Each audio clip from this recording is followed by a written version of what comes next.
امید ہے آپ سب خیریت سے ہوں گے۔ اگر آپ نے ابھی تک ہمارا چینل سبسکرائب نہیں کیا تو اسے ابھی سبسکرائب کر لیں اور بیل آئیکن کو دبانا بالکل بھی مت بھولیں۔ شکریہ۔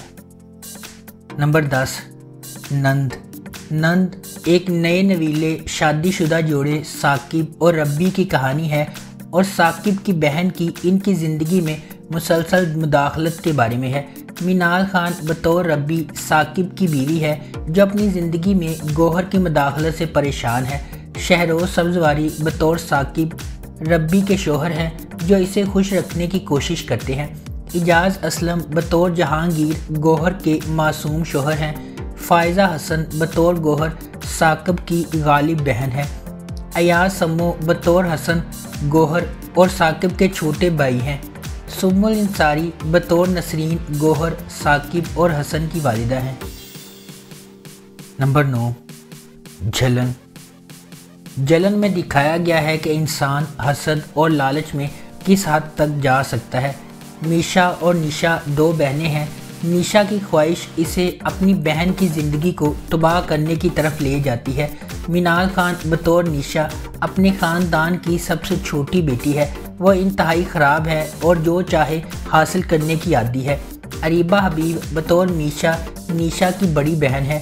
وہ محبت کرنے والی اور بالغ ہے۔ وہ ہمیشہ نیشا کو دے دیتی ہے اور اسے اس کی تمام قیمتی چیزیں چھین لینے دیتی ہے۔ دونوں بہنیں قطبی مخالف شخصیت کی حامل ہیں۔ میشا ہمیشہ سمجھوتہ کرتی ہے جبکہ نیشا کسی بھی حالت میں سمجھوتہ کرنے پر یقین نہیں رکھتی۔ نمبر 8، حقیقت ایک پاکستانی اینتھولوجی ٹیلی ویژن سیریز ہے جو مختلف خاندانی کہانیوں کے مجموعے پر مشتمل ہے، جس کا پریمیئر 1 دسمبر 2019 کو A+ انٹرٹینمنٹ پر ہوا۔ اس ڈرامے کی کہانی حقیقی زندگی کے حالات کی مختصر کہانیوں پر مبنی ہے۔ اس ڈرامے کی ٹوٹل 15 اقساط ہیں۔ نمبر 7، بدذات کہانی ایک بڑے مشترکہ خاندان کے گرد گھومتی ہے جہاں کچھ پیچیدہ خاندانی تعلقات، ماضی کی انا اور غیر حل شدہ تنازعات کی وجہ سے ہر ایک کو حسد اور اپنی زندگی کے بارے میں غیر محفوظ چھوڑ دیتے ہیں۔ ولی ایک خوبصورت نوجوان ہے جو اپنے بدتمیز اور متکبرانہ رویے کے لیے جانا جاتا ہے۔ اپنی زندگی کے اوائل میں اپنا سبق سیکھنے کے بعد ولی عزت کی بہت قدر کرتا ہے اور اس کا خیال رکھتا ہے۔ ولی چیزوں کو سرمئی رنگ میں دیکھنے کے بجائے سیاہ یا سفید میں چیزوں کو دیکھنے کی عادت رکھتا ہے۔ ولی کا کزن اور مد مقابل دانیال ولی کی شخصیت سے جلتا ہے اور اسے بدنام کرنے یا اس کا مذاق اڑانے کا کوئی موقع جانے نہیں دیتا۔ دوسری طرف انایا ایک فرما بردار اور نظم و ضبط رکھنے والی نوجوان لڑکی ہے جو اپنی ماں کے ساتھ اپنے ایک دور کے رشتہ دار کی شادی میں شرکت کے لیے سفر کرتی ہے۔ ایک افسوسناک واقعہ ولی، دانیال اور انابیہ کی زندگی کا رخ ہمیشہ کے لیے موڑ دیتا ہے۔ دانیال انابیہ کی طرف اس کا نقطہ نظر اس کی زندگی پر بہت زیادہ اثر انداز ہوتا ہے اور جلد ہی دانیال کی بڑھتی ہوئی جارحیت ولی کو پریشان کرنے لگتی ہے جو انابیہ کے لیے نرم گوشہ پیدا کرتا ہے۔ کیا ولی کو انابیہ اور اس کے حقوق کے لیے کھڑا ہونے کی ہمت ملے گی یا وہ پچھتاوے کے ساتھ جیتا رہے گا؟ نمبر 6، جھوٹی ایک لڑکی نرما کی کہانی سناتی ہے جسے جھوٹ بولنے کی بری عادت ہے تاکہ وہ جو چاہے حاصل کر سکے۔ وہ اس یقین کے ساتھ جھوٹ بولتی ہے کہ وہ کبھی پکڑی نہیں جائے گی۔ اقرا عزیز بطور نرما ایک خود غرض لڑکی ہے جس کا تعلق ایک متوسط گھرانے سے ہے۔ اس کی خواہش امیر بننا اور پرتعیش زندگی گزارنا ہے۔ احمد علی بٹ بطور ناصر ایک سادہ آدمی ہے جو اس محلے میں ایک چھوٹا سا سٹور چلاتا ہے جہاں نرما رہتی ہے۔ وہ نرما کی محبت میں دیوانہ ہے۔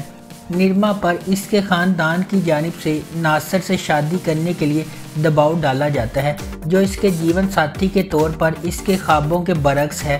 قاسم خان بطور ماجد نرما کے دوسرے بڑے بھائی ہیں اور مریم نفیس بحیثیت سمن ان کی بیوی ہے۔